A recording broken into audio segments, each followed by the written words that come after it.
Fundación Edelvives patrocina este espacio cultural.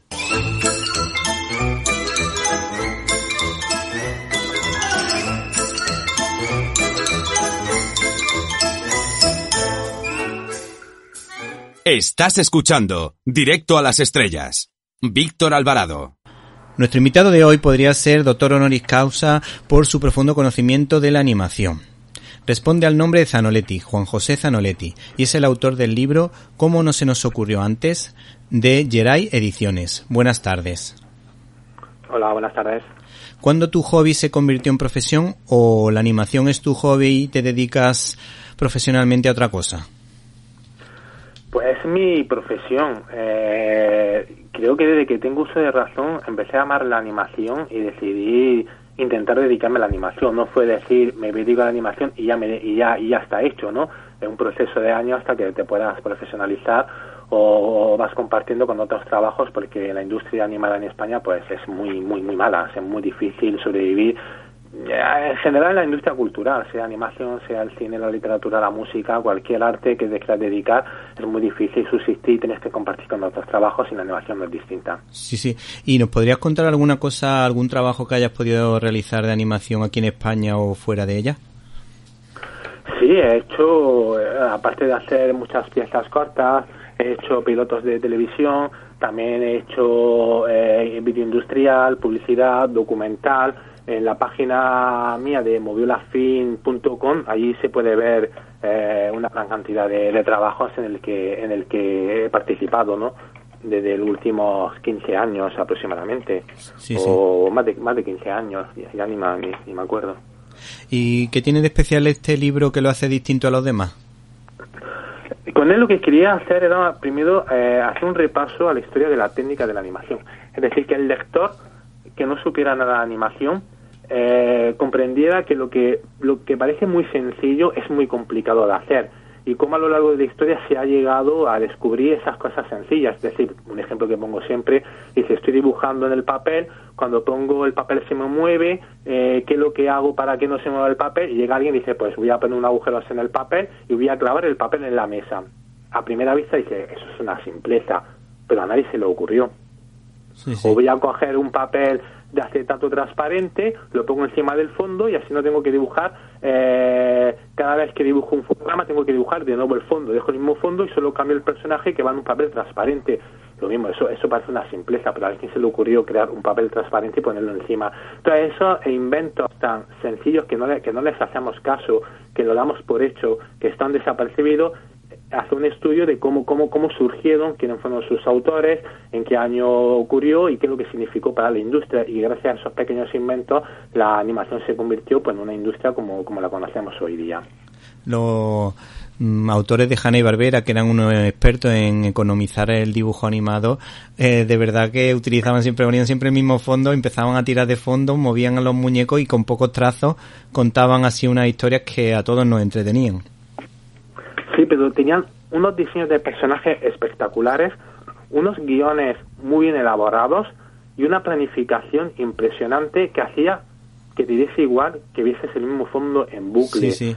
Ellos, esa animación limitada, la tenían casi patentada. Es decir, para tú poder tener la maestría de ellos te daban un curso antes, llegaba un animador nuevo, le enseñaban cuál era la técnica y luego ya se ponía a trabajar en Hanna-Barbera. Si yo te digo de coger un plano de Hanna-Barbera y que me saques la carta de rodaje, o sea, de cómo se ha planificado, cómo se ha programado ese plano, es muy complicado. Si yo te digo que saques la carta de rodaje de un plano de Walt Disney, de un largometraje, tardas 5 minutos en sacarla. Pero en Hanna-Barbera era tan complejo el trabajo que hacían, tan bien estudiado, que queda un arte en sí. Esa animación limitada que para algunos la despreciaban en aquella época, pero era increíble cómo con esa economización de medios podían crear películas, series, y la veías, tú veías Los Picapiedras y no te aburrías, no decías, otra vez el mismo fondo, o el hombre está hablando en bucle, o camina siempre lo mismo, o el mismo plano repetido, te da exactamente igual. Había tantos elementos positivos que todo quedaba equilibrado. A mí, desde luego, Hanna-Barbera, además, algunas veces lo he puesto a los niños en mi casa, y desde luego es políticamente incorrecta porque tenían una habilidad con los guiones que los hacían entretenidos tanto para los niños como para los adultos, y a mí me parecen maravillosos los cortos, desde los más sencillos a los más complicados. Maguila, el gorila, tiene mucho ahí de fondo, mucho sarcasmo, mucha ironía. Don Gato le pasaba exactamente igual. Lo que tú dices de los Picapiedra, pensábamos que aquí en España que los Picapiedra eran para niños, pero cuando uno se pone a pensar los planteamientos de esa serie, para nada, desde luego, para nada infantil. Otra cosa que también pasaba mucho con los Terry Toon y las urracas parlanchinas, la acidez que tenían las urracas parlanchinas, eso lo escuchan ahora algunos pedagogos, pues yo he estudiado psicopedagogía y me parecen brillantes, pero que es verdad que desde un punto educativo pues pueden chirriar un poco, pero de todas formas a mí lo que me interesa cuando veo un dibujo animado es el guión, aparte del dibujo por supuesto, el guión que tiene de fondo y lo que me pueda transmitir, y desde luego esas dos urracas eran brillantísimas. Sí, pero ten en cuenta, Los Picapiedra era una comedia de situación destinada a un público adulto que se emitían en prime time, aunque luego en el paso del tiempo se ha vuelto infantil, pero eran guiones adultos, ¿no? Emulaban a cualquier comedia de situación de imagen real que se hacía en la época. Fue la primera comedia de situación de animación, y Don Gato prácticamente también una comedia de situación, aunque luego otros productos de Hanna-Barbera sí estaban destinados a un público muy infantil. Ocurre hoy día con Los Simpsons. Cuando Los Simpsons se emiten, es una serie para adultos que en Estados Unidos se emite en prime time, y cuando Televisión Española la emite en prime time, por la noche. Sí. Es cuando llegan las privadas, cuando se emite en horario para todos los públicos, y se considera una serie infantil, que no lo es, que es un problema que pasa con la animación. Esa animación destinada a un público infantil. Ocurría también en los años 80 con Dragon Ball, que no era una serie infantil, pero se emitía en horario infantil, ¿no? Esos prejuicios de animación igual a infantil aquí no se ha respetado, no, ni con las Picapiedras, ni con Dragon Ball, ni con Los Simpsons, ¿no? Eso es un problema que hemos tenido aquí en España, pero en Estados Unidos sí tenían su horario según las series, ¿no? Y de ahí que esos guiones estuviesen trabajados para un público adulto. Sí, había cosas simpaticísimas, como por ejemplo los autos locos, que era realmente divertido, con un personaje villano súper bien creado que desde luego llamaba la atención tanto a los adultos como a los niños. El Teniente Risita, vamos, era la verdad que era un universo realmente peculiar. Luego, por otra parte, si te parece, me gustaría empezar también o destacar un detalle importante, y es la aportación española a la animación, sobre todo en sus inicios, pues hace referencia al jesuita español Atanasio Kircher como creador de La Linterna Mágica y a Segundo Chomón, vinculado a Hotel Electric. ¿Nos lo puede explicar un poquito? Bueno, sí, lo que es animación, porque aparte de lo que son inventos, cuando hablamos de animación o de cine, es que la película esté registrada en una película de celulose y la podamos emitir en una pantalla. Todo lo anterior pues no se puede considerar cine o no se puede considerar animación, y en el libro pues lo puedo indicar, pero no profundizo en ello pues porque no es cine. Segundo de Chomón, dentro del mundo de la animación, va a aplicar dos técnicas que que son innovadoras. Una es lo que se llama el pixelado. Sí. Y la otra es el stop motion. Una de ellas es cuando hacemos stop motion pero usamos personajes reales. Es decir, si yo tengo una persona, no tiene sentido rodarla en stop motion porque puede moverse la persona. Sí. Entonces, ¿por qué Segundo de Mochón hacen stop motion usando personajes reales? Para poder combinar con efectos. Por ejemplo, en el Hotel Eléctrico hay una máquina de afeitar que se mueve sola afeitando a la persona. Entonces, en esa época no se podía combinar la imagen real con la máquina moviéndose sola. Pues, ¿qué hacía? Pues dejó al hombre quieto y lo trato como un elemento animado y lo muevo según la técnica de stop motion. Entonces él crea esa técnica simplemente para resolver cuestiones técnicas. Luego ya en un futuro se crea esta técnica pues cuestiones artísticas, no solamente técnica. Y lo otro fue el stop motion, por él crear efectos especiales pues para hacer que se mueva una máquina sola o que se mueva un sillón, o si el sillón está sentado la persona en el sillón y se mueve el sillón y a su vez se mueve la persona, también está utilizando la pixelación, ¿no? Entonces él es pionero, pero más que buscando esa parte artística para resolver problemas técnicos de su película de imagen real, ¿no? Y no es que fue una persona original, porque sus películas a veces eran remake de otros éxitos o plagios de otros éxitos anteriores, pero técnicamente era un maestro de los efectos visuales que luego ya profundizó en otros largometrajes fuera de España, en Francia o en Italia, y es una figura a destacar y de las más importantes de toda la historia de la animación, no española, sino internacional del mundo. Y El Hotel Eléctrico es una obra de arte de la animación. Por otra parte, en mi más tierna infancia, a mi padre lo destinaron a Almería y yo fui con unos queridos vecinos a ver Garbancito de la Mancha, que según me comentó Juan Manuel de Prada fue el primer largometraje europeo de animación estrenado en Europa. ¿Qué tenemos que decir al respecto? ¿Qué podemos decir al respecto? ¿Y qué tenemos que decir los españoles con respecto al mundo de la animación?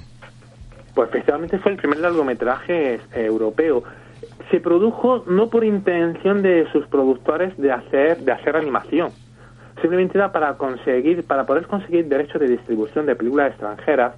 Por la legislación de aquel entonces te obligaba a hacer cine español. Si yo hago una película española, a cambio yo te voy a conceder ciertas licencias para que distribuyas cine extranjero. Es decir, el productor, oye, voy a hacer esta película, gracias a esta película me van a dar licencia y me voy a forrar distribuyendo cine extranjero. Más o menos esa era la idea del productor, no era una intención de hacer una película de animación o meterse en el terreno. Luego hubo problemas con la película, parte del metraje desapareció porque fueron bombardeados unos estudios de revelado donde se había mandado la película, sí, y se perdió. Y luego como película es un gran hecho histórico el que se ha hecho esta película, pero es muy políticamente incorrecta, ¿no? Hoy día no es una película lo más alejado de la pedagogía que se le puede poner a un niño, ¿no? Con unos mensajes bastante terribles y muy violentos, pues nada pedagógica, ¿no? Pero sí tiene un valor estético y un valor histórico que hay que recuperarlo, y que yo no entiendo por qué la Filmoteca no restaura la película como hacen todas las filmotecas en todo el mundo, que restaura su cine y lo hace para que las nuevas generaciones puedan verlo y puedan estudiarlo, ¿no? Es una película que desde que se editó en VHS ha sido imposible volver a verla, ¿no? O sea, los que las tengamos en VHS. Y no hay en España una intención de restaurar, de buscar o de hacer visible el cine clásico de animación, que hay muchas películas desaparecidas que no están restauradas o que simplemente no se editan. Y es un poco que yo creo que es un trabajo que tendría que hacer el Ministerio de Cultura, ¿no? Para más importante para mí hacer estas cosas que lo que son mencionadas otras ciertas películas. Sí, a mí, por cierto, la película, ten en cuenta que la recuerdo como un niño de 3 años. Yo la parte esa violenta no la recuerdo, yo solo recuerdo la historia del niño pequeñito y nada más. Fíjate que en la película el protagonista incita a la población a un linchamiento. Anda. Sí. Una de las escenas más controversias, ¿no? Que tiene la película, o que a mí me llamó la atención, ¿no? Como él llama a todo y dice: venir detrás mía, coger antorchas, coger piedras, que vamos a pegarle a esa persona que me parece que es mala, ¿no? Simplemente ya con esa incitación a la violencia, al linchamiento, que se veía normal en esa época, supongo. Si la persona es la malvada, pues vamos a lincharla, ¿no? Sí. Entonces, simplemente una secuencia como esa ya te echa para atrás, ¿no? Bueno, la verdad que sí. Luego en este programa hemos hablado de la vida y obra de Winsor McCay, autor de Little Nemo, de Little Sammy Sneeze y de Pesadillas indigestas, que la verdad que son maravillosas muchas de ellas, y de hecho algunas de ellas también tienen muchos guiños por parte de otros grandes autores del cómic, como por ejemplo del mundo argentino, creo recordar. En Haz de Pique aparece una historia que tiene mucho que ver con Little Nemo, con las pesadillas o con los sueños de este personaje. Luego, por otra parte, ¿qué descubrimos en su famoso corto Gertie el dinosaurio? Bueno, él con este trabajo va a hacer revolucionar la animación brutalmente. Va a conseguir unas técnicas. Voy a intentar explicarla. Una de ellas va a descubrir el uso de lo que se llama fotograma clave.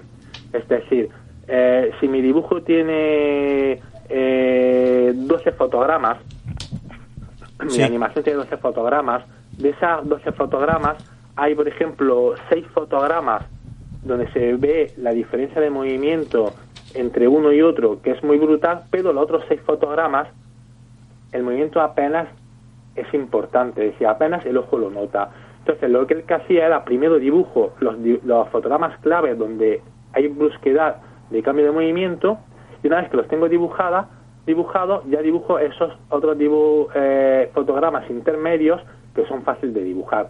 De este modo, puedo planificar mejor cómo va a ser la animación de mi plano. Si no lo hiciera así y lo hiciera, hago primero un dibujo, hago el segundo dibujo, hago el tercero, hago el cuarto, estoy casi improvisando.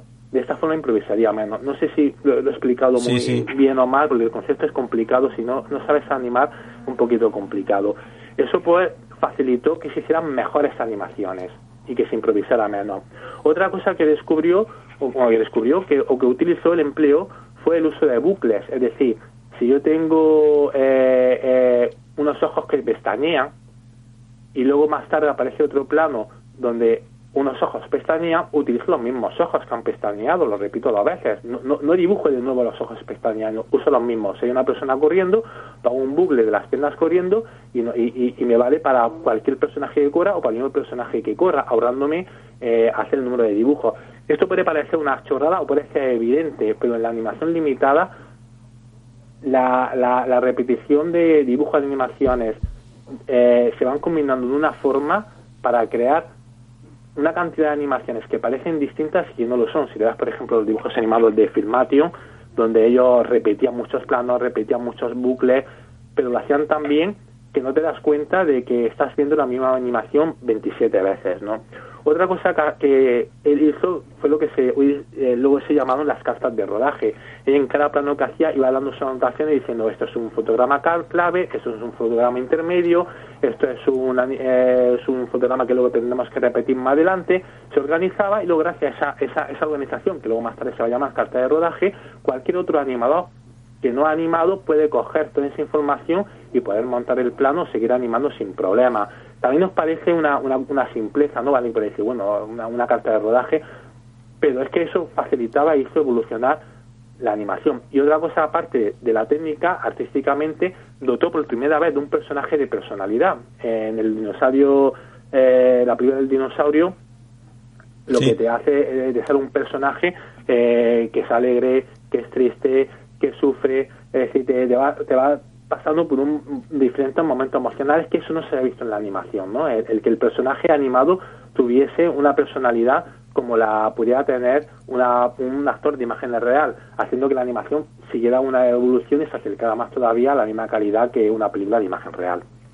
Lo que cuenta es bastante curioso porque ya no podemos decir que del revés de Pixar creara el tema de hablara de las emociones, pues ya la había hecho precisamente Winsor McCay, que es uno de los primeros animadores de la historia importante.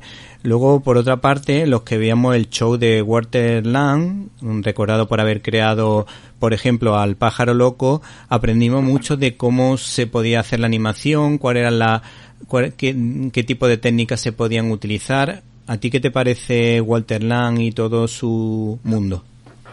Yo lo veía de pequeño también. ¿Recuerdas que él salía en su despacho, ¿no? Sí. Y daba una introducción y luego ya nos metía en el Pájaro Loco, todo su mundo. Fue otro de los grandes autores de la época. No es una persona que haya hecho evolucionar la animación o que haya dejado una huella gigantesca, pero es uno de los grandes y ha dejado algunos personajes muy importantes.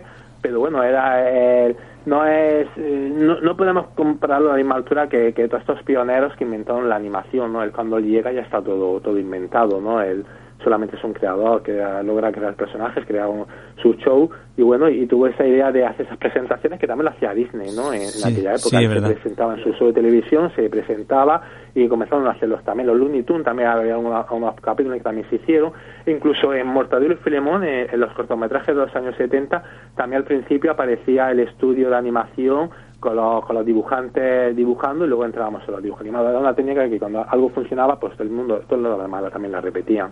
¿Y cómo se llamaba Walter Lang con Disney? Pues ahí yo no tengo información de la relación. Yo no creo que se llevasen mal. Yo creo que Disney no se llevaba mal con la mayoría de su competencia. Incluso contrataba a su competencia para que trabajara con él, ¿no? No había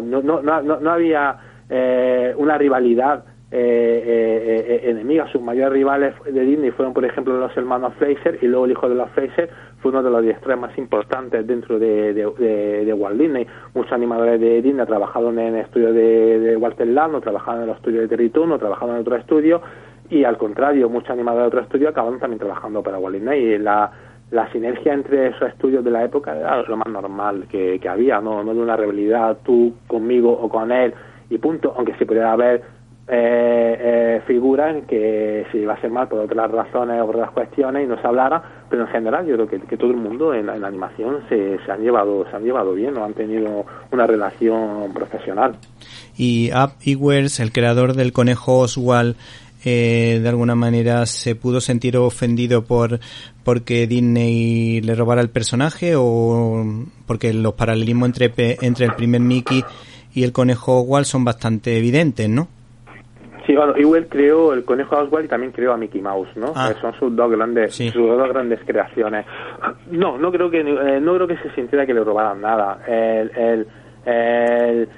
La discusión o la pelea entre Iwerks y Disney que hubo probablemente viene suscitada por una serie de causas. La primera, digamos, la manera del autor de he creado estos personajes, soy el director de estas películas, he hecho historia y no aparezco apenas en los créditos, no tengo el reconocimiento que quiero. Y por otra parte, también imponía mucho, era que económicamente su sueldo no era... había gente que cobraba más que él.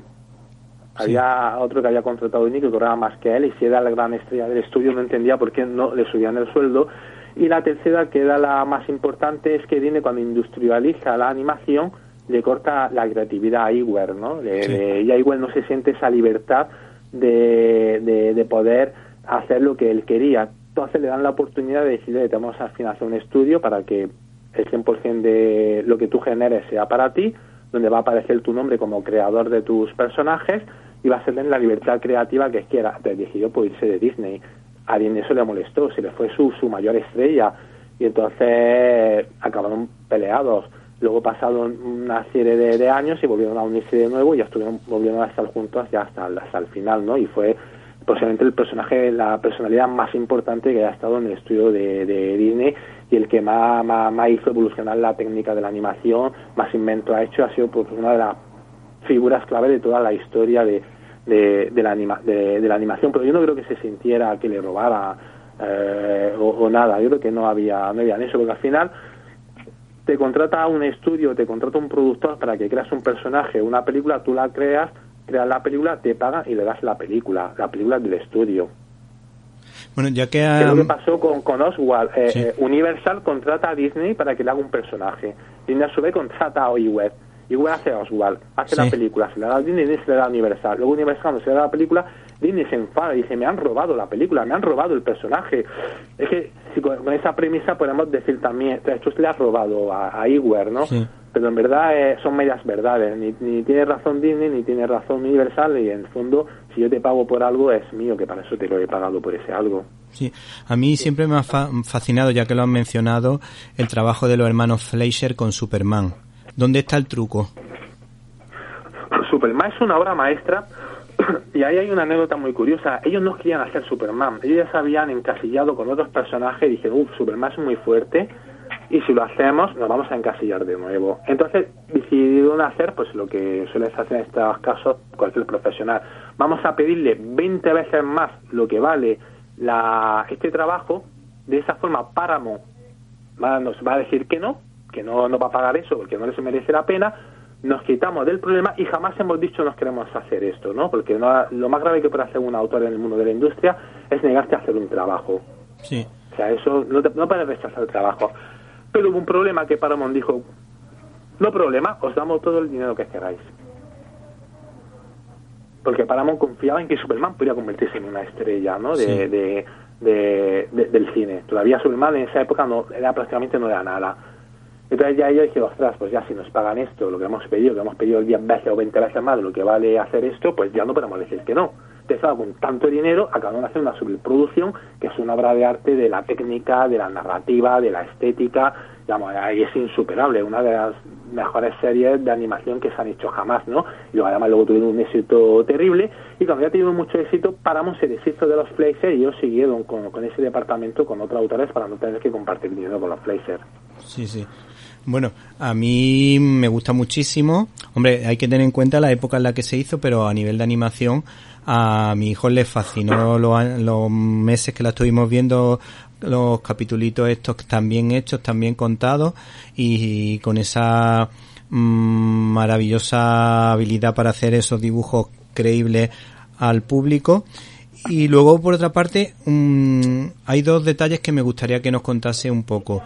El tema del estereoscopio, eso lo inventó Disney a partir de, por ejemplo, pudo ser del Libro de la Selva, así que recuerdo yo, o no, o estoy yo equivocado. El rotoscopio, sí. El rotoscopio lo inventaron los Fleischer. Ah. Es decir, yo firmo a un actor de imagen real, sí, y luego dibujo sobre el fotograma, lo utilizo de modelo para hacer mis dibujos. De esa sí. forma consigo más naturalidad en los dibujos, ¿no? Sí. Y ellos consiguieron su aparato para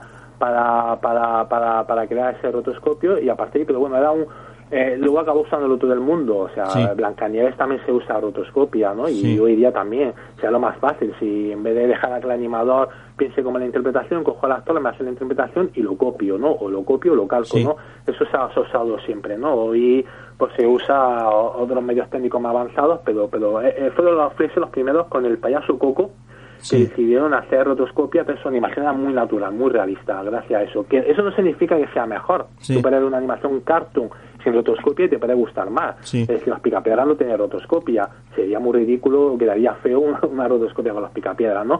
Es cuestión de estética, no cuestión de calidad. La estética te puede pedir rotoscopia o no te puede pedir rotoscopia. Sí, a medida que me la he ido contando he ido entendiendo. Pero entonces, es que yo recuerdo haber leído en un libro de Disney y haber visto una especie de máquina que creaba unos fondos como parecido a un 3D, y yo pensaba que eso también formaba parte del estereoscopio, o eso es otra cosa.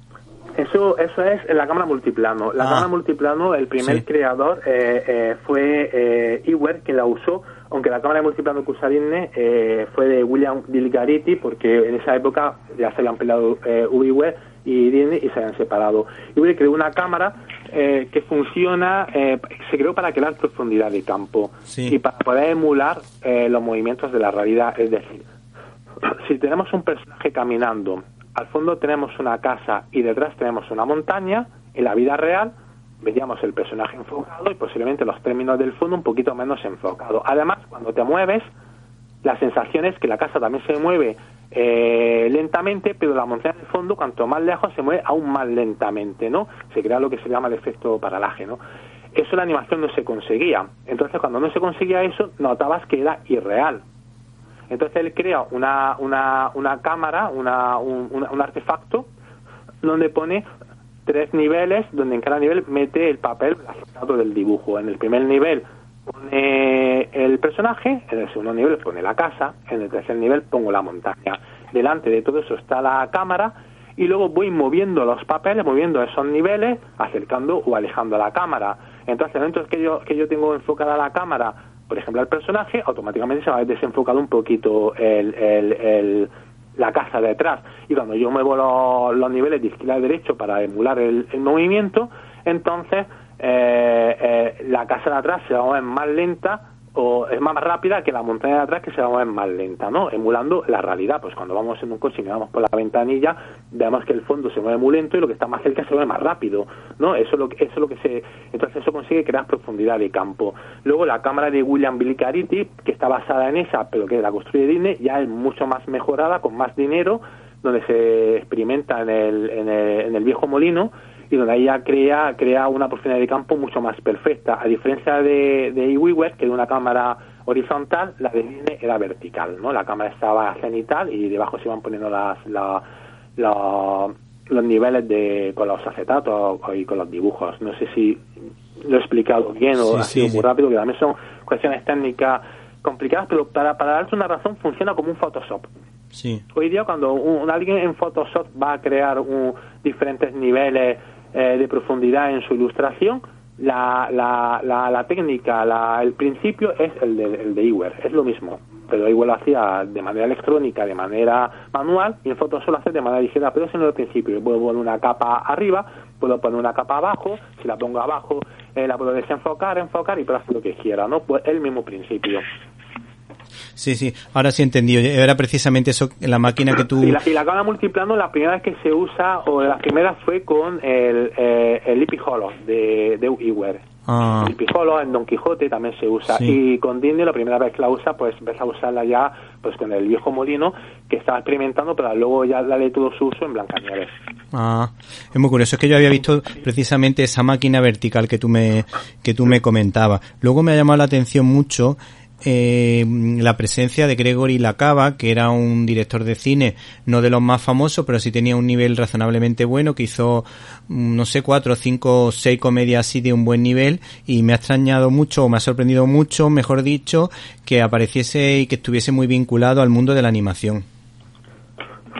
Claro, Gregory Lacava, yo sí creo que es uno de los grandes cineastas de la época, de los más grandes que había, ¿no? Era un genio y ahí tiene un montón de grandes obras maestras. Él empieza como creador de golpes cómicos, de gags. Él es guionista haciendo golpes de cómico y entra en el mundo de la animación, ¿no? Pero bueno, se le recuerda más porque fue de los primeros que hacía pornografía, ¿no? En la animación, ¿no? Más o menos es el recuerdo. Luego cuando lo que se llamó en su época el Viernes Negro, donde hubo una caída de la industria de la animación, donde la mayoría fue al paro, pues este hombre pues ya se retiró de la animación, siguió buscando trabajo como humorista, como escritor de golpes cómicos, y a partir saltó a la dirección y ya se convirtió en ese director de cine que es conocido hoy día, ¿no? Uno de los grandes directores de cine social y cine comedia. Sí.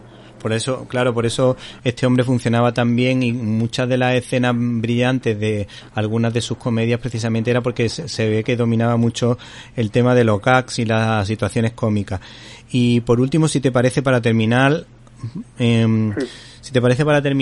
y muy brevemente, no sé si nos quieres decir alguna perla, alguna cosa interesante de los últimos años de la animación que fueron importantes, no sé si en la época de Pixar, o consideras tú los estudios de Steven Spielberg, no sé, ¿qué es lo que consideras tú como...? A mí del último que se hace, yo soy un gran fan de la animación tradicional. El 3D me gusta poco, admiro las obras maestras que puede hacer Pixar, que te hace de vez en cuando Pixar, pero hoy día gente como Pixar tiene el piloto automático puesto y todas las películas son iguales, técnicamente perfectas, una dirección maravillosa, pero emocionalmente todas son iguales, el mismo estilo de personaje, la misma narrativa, los mismos conflictos, los mismos antagonistas, la misma fórmula de guión, ¿no? Entonces estoy un poco desganado con ver lo último, aunque luego sabes que escena Pixar algo, te dice, no, es una obra maestra, ha estrenado Coco, es una obra maestra, ha estrenado Lucas, ha estrenado no sé qué, pero son iguales todas las películas, ¿no? Y algunas son muy malas. Y Disney, igual, desde que dejó esa animación tradicional para hacer una animación 3D, pues es una emulación de lo que también hace Pixar, ¿no? Para mí la animación lo estamos encontrando, o lo que a mí me gusta, en Francia o en Irlanda, con este autor por ejemplo, de este autor irlandés, que es el secreto de Kells, por ejemplo. Sí, el secreto de Kells, por ejemplo. En Irlanda, ¿cómo se llama? El Chauvet, lo estoy pronunciando muy mal, el francés, pero el que hace El ilusionista, o el que hace... ¿verdad? Sí. Ahí donde estamos encontrando grandes películas, como en España. Yo disfruto más viendo una película como esta última que se hizo sobre Buñuel en animación, que de una superproducción de Pixar, que al final es muy entretenida, es cierto, pero al final es más de lo mismo, ¿no? Entonces intento buscar algo más. Me pasa igual con el anime, todo lo que se está llegando. Es todo repetido, películas técnicamente increíbles, pero luego me encuentran lo mismo siempre, no yo encontrar algo que diga es una obra de arte y que vea muchas veces. Sí lo veo en estos países como Francia o en Inglaterra o en algún que otro, ¿no? Pero el cine americano estoy un poco descontento. Me gustó mucho Klaus, la película española. No me gustó mucho el guión, creo que flojeaba el guión, pero técnicamente y narrativamente era maravillosa la película. Pero luego no hay continuidad en España, vemos una película cada X años, ¿no? Entonces veo la animación un poco decaída a nivel comercial e industrial, pero lo que es la animación americana ahora mismo, yo me siento un poco desganado con ella, no motivado para seguirla, y sobre todo si es 3D, que no quita de que sean maravillosas películas bien dirigidas. Sí, sí. Bueno, pues Juan José Zanoletti, nos ha encantado tu libro, como no se nos ocurrió antes, de Geray Ediciones. Muchísimas gracias. Muchas gracias. Gracias a vosotros.